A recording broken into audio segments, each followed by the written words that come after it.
and welcome to Inside TTP, the mind-shaping mobility infrastructure. I'm Nancy, and this is our new series where we introduce you to the people behind TTP's work, the thinkers, the builders, and the smart minds that power everything we do here at TTP.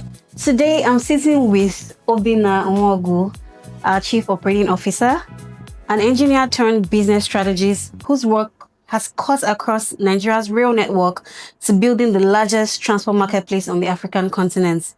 There's a lot for us to unpack, and I can't wait to get into it. Obinna, it's a pleasure to have you here on the very first episode of Inside TTP. Thank you for joining us. Thanks for having me. Obinna, thank you for joining us again. I want us to talk a bit about your journey, your background, and your career. You started out as an engineer, and then you ended up leading operations at a very continental scale. I want you to walk us through that journey. Where did it begin? What shaped your path from engineering to strategy and to business? I probably would say that I have a restless mind. By that, I mean it's difficult to keep me in one place doing the same thing, for so long. I think my mind just gets restless. My basic degree was in engineering, and that was because I loved figures. So I tilted that way, but I ended up in civil engineering. And by the time I was finishing, I worked a bit with an international construction company for 6 months. And I knew to myself, this was not what I wanted. Right. So even though at the end of the work, it looked beautiful, coming every day to repeat the same thing, for that long, it was clear to me that wasn't my path. From there, I headed on into the bank. I was on the bank briefly, and same thing. It didn't give me the same space to utilize my thought process, I would say, because it was very repetitive. It wasn't creative, as banking is today. And with that in mind, I moved. I was now in a unit where I was doing more of what some people call today business development. Some use it as corporate sales. And with that, I found it a bit interesting. And I thought I could sort of, build a background that would make me also understand commercial and business processes. So I went ahead to do a master's in business management. So today I would say that balanced me and my understanding of business processes, while also leaving me with clarity in technical matters, and also when it has to do with figures. And that started the journey, towards operations and things that are involved with technology. That's very interesting. I think one other interesting thing, or one of the most striking things I found while I reviewed your profile and your CV, is the work you did for the NRC, the Nigerian Railway Corporation, the deployment of the first automated fare collection system for the NRC. That project drove a 65% revenue increase for the Abuja-Kaduna Rail in just the first year. What was that like to deliver? It was a scary project. Scary in the sense that it hadn't been done anywhere in Africa, so we didn't have anywhere we could lean on. Yes, automated fare collection was happening, abroad, but the environment matters. Now, even the government on its own hand was scared how the project would be accepted. But it's in those moments that I find challenge. I find it interesting. And we went on into it with the intent to deliver and to see how much we can localize that fare collection, making life easier for the traveler, that from the comfort of your bedroom, from your house, you can have your ticket and travel smoothly. We also had good support from the government, the then minister, because there was a lot of complaints. The real service was there, but there was a lot of complaints around the racketeering with ticketing. Genuine travelers couldn't travel. On the day we launched, there was this lady at the station who ran to give me a hug when she was told that I was the one leading the project. And she said she had to employ a full staff whose work was just to get tickets. Wow. That's because of how difficult it was. But that to see that she could easily do this now, that she was over the moon and excited. So the pleasure came from the delivery of the service when it happened, when it went live, when people were able to use it, the feedback we got. But it was a constant process of improvement. Myself and my team, we had to keep improving the service, we had to keep adapting it to our own environment. And in the end, looking back, it was worth it. But there were moments of madness. You have 3, 4, 5,000 people I can imagine screaming down on you when there was a downtime, and chaos. But being able to manage all this gave the pleasure for today. It's interesting, and as someone who has, also enjoyed that service, I think maybe I'll also give you my hug after the show, because I remember I used it in the early days when it began, and it was just strictly cash. So I can relate to when you say, the ease that eventually came about when it was automated. Okay, still on your background and your career journey, you also moved to a company called Treepz, and then you went from deploying that infrastructure for the railway corporation to running a multi-country transport marketplace. Now, these are like two very different operating environments. So what did operating, on that scale across multiple markets teach you about people, about systems, and, what really makes an organization work? I think it opened my eyes more to culture. Like you said, that work works in A, will not work in B. And how strong the environment plays a part in deploying business processes. So at Treepz, what we try to automate the process of vehicle rentals. And this was across individuals to organizations, also, to schools, to churches, whatever it may be. That you can, again, from the comfort of your home, choose the kind of car you want, see the interior, see the exterior, see the cost, and you don't even need to part with cash, basically. That's the payments can be automated. So doing that, starting, maybe with Lagos and then deploying across all African countries, the service is there. Those who want it, are there. It's how to make it accessible to them. That we try to do to bring it to their doorstep. So to answer your question, how it was accepted, from country to country, from culture to culture was different. You're coming to other places, you're going to Kenya, for instance, and people are like, oh wow, we really love this. We wanted trying to get cars are difficult, so that I can do this is really interesting. In Uganda, you see the adoption, same thing, maybe it's slow. You come to Lagos, you're having others saying, oh, why do I need to do this? I can probably just walk out there and get something. And then interestingly later you get them coming back, to say, oh, I actually think this is better because I've walked to A, B, C, D place and I'm not getting what I want. But I can sit here and see 3, 4, 5, 600 cars and pick from. That was a good thing.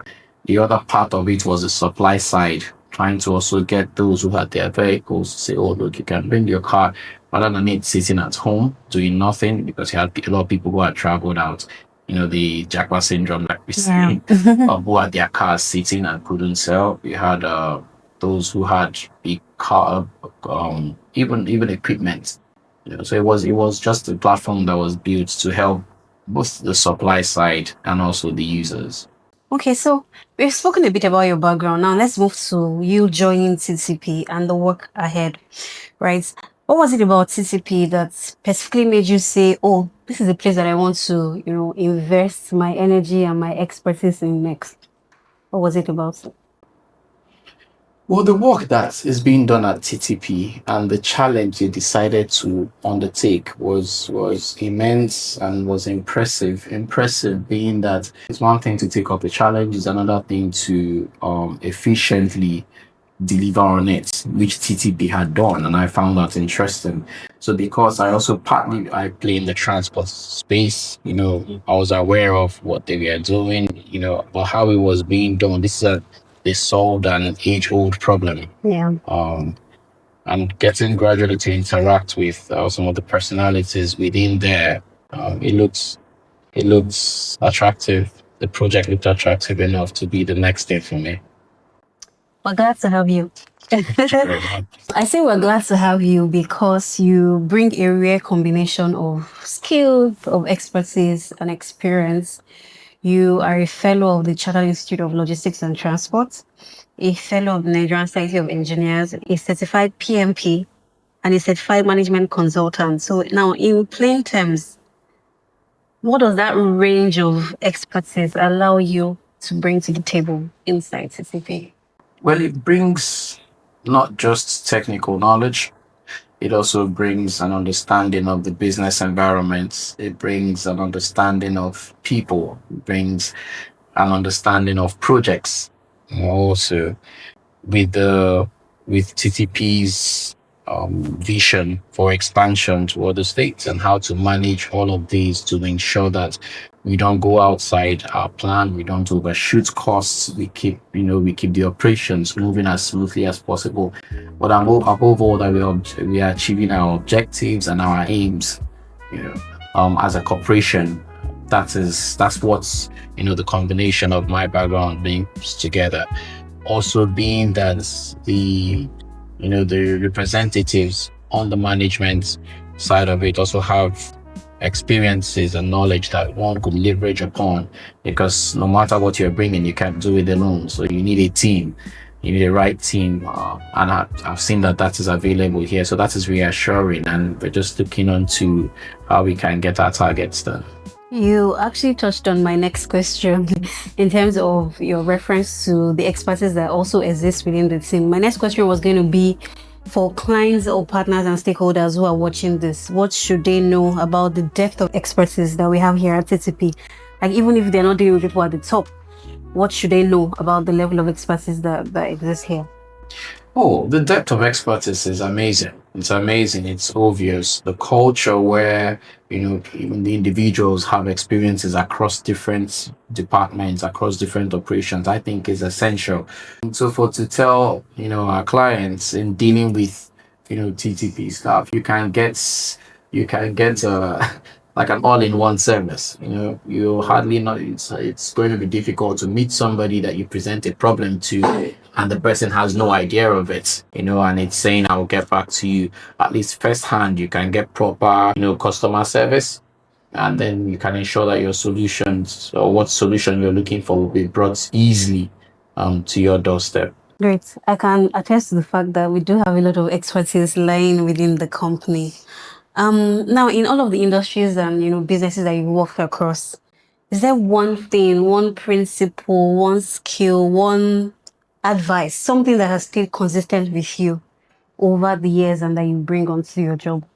I'll put it in two words, professionalism and reliability. I think those are key things that are required in a business environment, both for dealing with individuals and also dealing with organizations. I want to have the confidence that if I come to you with a problem or an issue, I can rely on you. I can rely on your service. I can rely on your operations. I can rely on your word that you give me. The problems there would always be, but that if you tell me, leave this with me, I will deal with it. I'll know that, if this person told me that, I can confidently go away and trust that would happen. The professionalism part of it is that in the ways that we engage, in the ways that we do our job, that it can always be said that this was done in a professional manner. I'll put them in those two words. Professionalism, very key. I mean, that's one of our core values here at TTP. So it's no wonder that we have Obinna on our team. Okay, Obinna, let's switch gears a bit now. Let's go to something a bit more fun. We're going to the rapid fire section. So for this, I'm just going to ask you questions. Anything that comes to mind. No overthinking. Just shoot. Ready? Go back. Early bird or night owl? Night owl. Lagos or Abuja? Lagos. Engineering brain or business brain? Which one wins on a rough day? Business brain. All right. What was the last book you actually finished? The Innocent Man. Are you sure? Looks like you haven't read a book in a while. What is that last book? Last book you actually finished. The Innocent Man by John Grisham. Oh, sounds interesting. I need to read that one. Spreadsheet or whiteboard? Which one do you think in? Whiteboard. I'm a whiteboard girl too. One word your team would describe you with? Why don't you leave that to the team? Okay, we'll take it like that. What's a city outside Nigeria you relocate to tomorrow if you had to? I would have said Dubai, but the war is going on there. So in the absence of Dubai, what city? Difficult one. Because I like the Middle East. So Qatar would have come next after it. Okay, so we'll leave it at Dubai then. I hope that- I hope so too. Pizza or shawarma? Is there something like 50-50? There's something like none. Depends on the day and the moment. Okay, so I'll go pizza. Pizza. Messi or Ronaldo? Ronaldo. Netflix or cinema? Netflix. Music or movies? Music. Music. Okay. And that's our rapid fire section. I felt like I needed to keep going, but we'll save it for another time. Okay, moving on. This is also another fun segment. We're staying very relaxed for this one. These are questions that we want to actually know the answers to. I mean, just to know who Obinna is beyond work. What's your favorite Nigerian slang? The one that just captures something no English word can capture. What is it? Now we be this. Now we be this.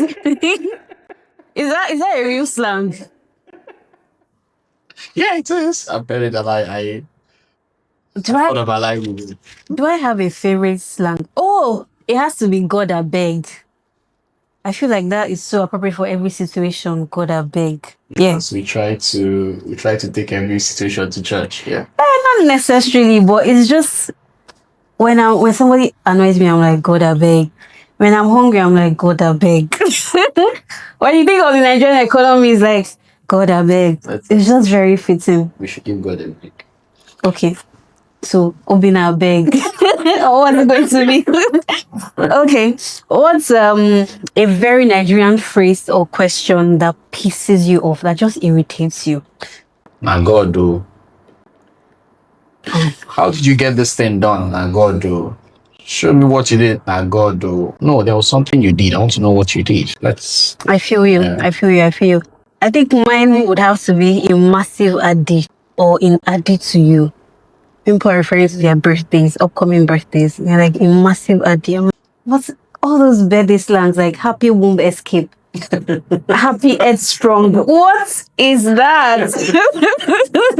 I have so many, but I think we'll save them for another segment. I think we need to do an episode where we just talk about slangs that annoy people. So annoying. Yeah, there's an additional app. So when people say, and I'm asking, oh, how are you? I say, I'm very strong. Yeah, if you're not well, say you're not well. Not say I'm very strong. Well, like you're looking this way, you're very strong. And meant that I'm not well. Please. Can we just go straight to the point? Okay. What's a meal that someone will put in front of you and you're not touching it at all? Plantain porridge. Alright, plantain porridge. But that actually slaps. Not fun. Oh, you're missing out. But I feel you. You're clearly a football lover, right? What match would you drop everything to watch? Arsenal against anybody. Arsenal against anybody. Okay, hopefully you guys. What's the cup you are going to win now? Was it Premier League, Abby? Yeah, 4 cups. Which are you referring to? Premier League, Champions League, FA Cup. Okay. So hopefully you guys. There's a table that you're topping now. Yeah, the Premier League. Yeah, so hopefully you guys win the Premier League Cup. I'll let you know when it's done. And you probably buy me a drink. Or two. I love it. Okay. Now you love music as well. What genre of music do you love? Interestingly, I can shuffle across any genre. It depends on my mood. Sometimes I want it loud. Sometimes I want it quiet. Sometimes I want it fast. Sometimes I want it slow. I can even do like the acapellas. Yeah, I have my moods. I listen to everything. Okay, great. But is there an artist you'd be embarrassed to admit that you listen to? No. Okay, an all-rounder. If your friends had to describe how you behave when you lose a match, what would they say? Or actually, I think you should demonstrate for us how you react when your team or your club loses a match. those things are spontaneous. You can't really ask them out. What you do today might not be what you do tomorrow. But I'm not a fanatic. I'm not a fanatic. I'm a fan, not a fanatic. So you get to where I don't go breaking things. We need to catch you behind the scenes when you're watching a match and record that. Champions League final will be soon. Set up a place. I'll come and watch. Arsenal will be there. Okay. What do you guys do? Clock it. Let's move to clients or partners or stakeholders. What would you want them to take from this moment about what TTP stands for, what they tend to benefit when they engage TTP? When you engage TTP, you stand to benefit professionals. You stand to benefit reliable service. You stand to benefit dedication. You will find people who are committed and passionate about what they are doing and want to do it properly to ensure that you are satisfied with the service you requested for. And I think the times ahead are exciting. What TTP intends to do this year and the years coming by are very exciting. So for our potential partners, for our existing partners and the stakeholders, they should strap off. They're in for a good ride. You heard it from our Chief Operating Officer. Strap up. You're in for an exciting ride. Now, I know I've asked you so many questions today, but generally, is there one question that you wish more people asked you, whether it's professionally or personally? Is there something you would have loved to address that we've not asked you today? You've done a great job. I can't put my hand on anything. Thank you. So when Obinna is not working, what would we typically find him doing? Obinna likes his driving time without traffic. That's a very important clause to add. Watching football, being in engagement, speaking with friends, because information is key in the environment we find ourselves. And when time permits, I do play football, actually. That's nice. That's nice. Thank you so much. We've had a very exciting time speaking with you. Thank you for joining us. More thanks to you. Maybe worthwhile and interesting. Thank you. Thank you. And that's a wrap on episode 1 of Inside TTP. Each month we'll be back with another member of the TTP team. Do follow us, share this with someone that it might inspire, and we'll see you next time on Inside TTP.